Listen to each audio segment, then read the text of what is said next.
Assalamualaikum warahmatullahi wabarakatuh. Bismillahirrahmanirrahim. Alhamdulillahi rabbil alamin. Wabihi nasta'inu ala umuri dunya waddin.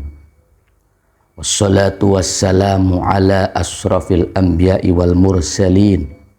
Sayyidina wa habibina wa maulana Muhammadin wa ala alihi wa sahbihi ajma'in, amma ba'du. Saudaraku yang dirahmati oleh Allah subhanahu wa ta'ala,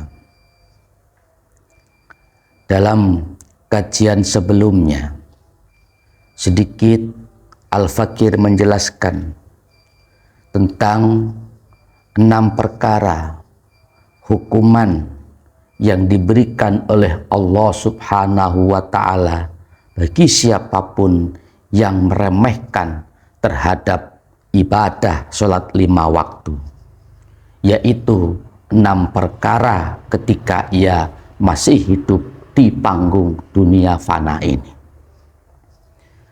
Selanjutnya, mari sama-sama kita mengaji tentang siksaan Allah yang diberikan oleh orang yang meremehkan ibadah sholat 5 waktu ketika ia sakaratul maut atau ketika ia mendekati ajal kematiannya.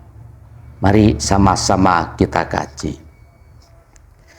Bismillahirrahmanirrahim. Wa ammallati, adapun siksa, tusibuhu, yang akan mengenai orang yang meremehkan sholat 5 waktu, indal mauti, ketika mati.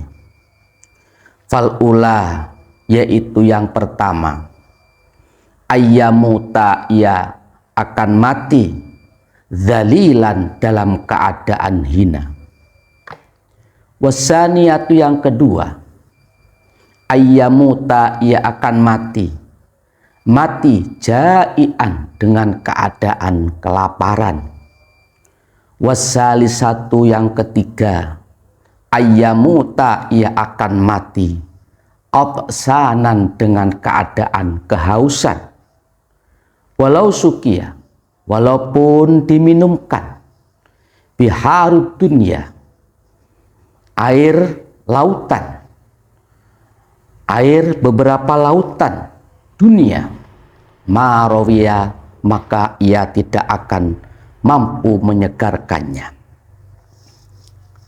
Dalam hadis tersebut, junjungan kita Rasulullah Shallallahu Alaihi Wasallam memberikan penjelasan bahwasanya siapapun orangnya yang meremehkan, bahkan berani meninggalkan ibadah sholat 5 waktu, maka di situ ketika ia meninggal dunia, ia akan diberikan 3 macam siksaan oleh Allah subhanahu wa ta'ala. Apa sajakah 3 perkara tersebut? Fal'ula ayyamuta dzalilan, orang yang meremehkan ibadah sholat 5 waktu, ia akan dimatikan oleh Allah subhanahu wa ta'ala dengan keadaan hina. Walaupun mungkin ia dihormati oleh warga, disegani oleh sesama manusia, karena mungkin faktor jabatan, mungkin juga faktor dia orang kaya, berpengaruh, atau mungkin faktor yang lainnya. Tetapi ketika orang tersebut meremehkan terhadap ibadah sholat 5 waktu, maka tunggu tiba saatnya ketika sudah sampai pasti atau ajal, ketika malaikat Israel alaihissalam sudah menghampirinya, mendapatkan perintah dari Allah subhanahu wa ta'ala untuk mencabut nyawanya, maka ketika itu ia akan dimatikan oleh Allah subhanahu wa ta'ala dengan keadaan hina. Na'udzubillah, summa na'udzubillah min dzalik. Kemudian yang kedua, di samping ia akan mati dalam keadaan hina, dihinakan oleh Allah Subhanahu wa ta'ala dengan cara-cara Allah untuk menghinakannya. Lalu yang kedua, wasaniyatu ayyamuta jai'an.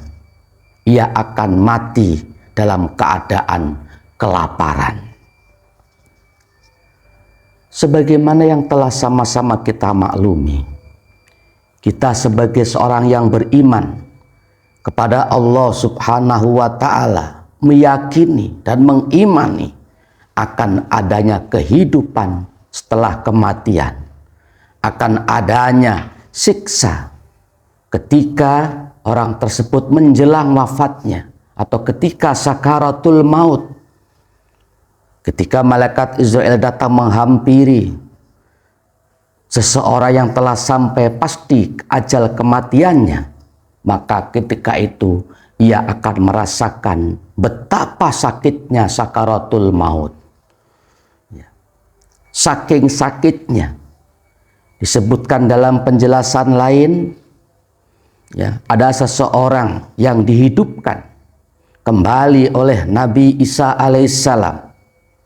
Memang beliau, Nabi Isa alaihissalam ini, salah satu mukjizatnya adalah beliau bisa menghidupkan orang yang sudah meninggal dunia. Ada sebuah kuburan yang sudah lama. Di situ Nabi Isa alaihissalam berdoa, memohon kepada Allah Subhanahu wa ta'ala untuk bisa menghidupkan orang yang ada di alam kubur tadi yang sudah lama. Dengan izin Allah, bangkitlah orang tersebut dari alam kuburnya. Dan ditanya oleh Nabi Isa alaihissalam, sudah berapa lama kamu meninggal dunia? Maka orang tersebut menjawab, ya Nabi Allah, aku telah wafat meninggal dunia ini dalam kurun waktu 4.000 tahun.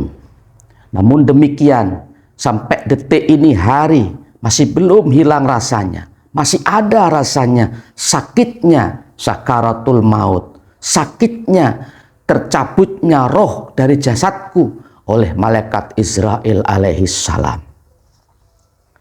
Bahkan disebutkan dalam penjelasan lain, sakitnya orang yang meninggal dunia, sakaratul maut itu diibaratkan seekor domba yang hidup, ya dikelupas kulitnya dengan keadaan hidup-hidup, tidak dimatikan dulu, tidak disembelih dulu. Ada domba hidup, dikelupas kulitnya, mulai kepala sampai kakinya dikelupas semuanya. Seperti apa sakitnya rasanya kira-kira?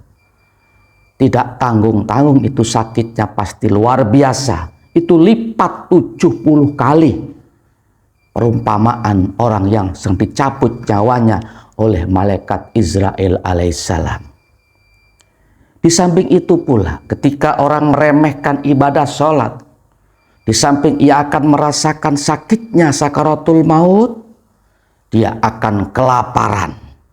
Lapar perutnya, tidak ada yang mampu untuk menghindari itu semuanya, karena memang itu adalah sebuah hukuman atau keadilan yang diberikan oleh Allah Subhanahu wa ta'ala kepada hamba-hambanya yang meremehkan terhadap ibadah sholat 5 waktu.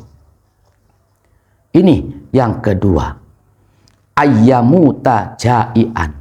Ia akan dimatikan oleh Allah dengan keadaan kelaparan. Kemudian yang ketiga, wasalisatu ayyamuta atsanan. Ia akan mati dalam keadaan kehausan. Kita sebagai manusia pasti merasakan seperti apa ketika kita sedang lapar, perut bunyi, kerucuk-kerucuk gitu ya, mungkin tidak ada makanan.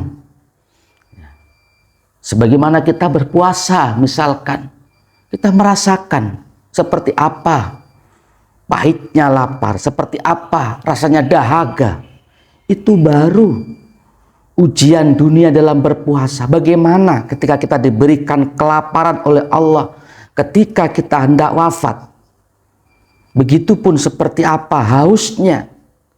Ketika orang haus tidak ada air minum, bingung ke sono kemari tidak ada yang diminum.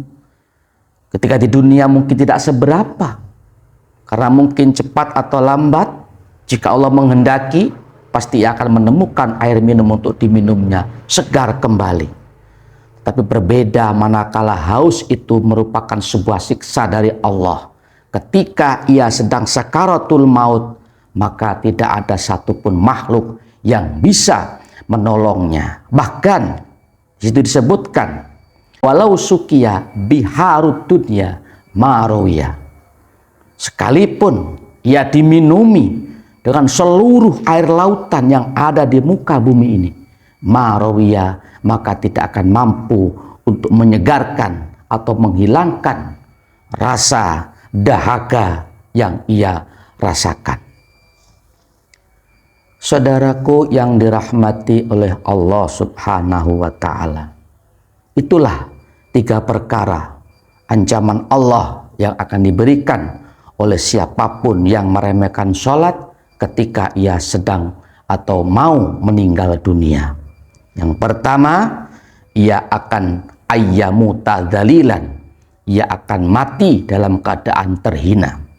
Wasaniyatu ayyamuta ja'ian, ia akan mati dalam keadaan kelaparan. Dan yang ketiga, ayyamuta absanan, ia akan mati dalam keadaan kehausan. Na'udzubillah, summa na'udzubillah min dzalik.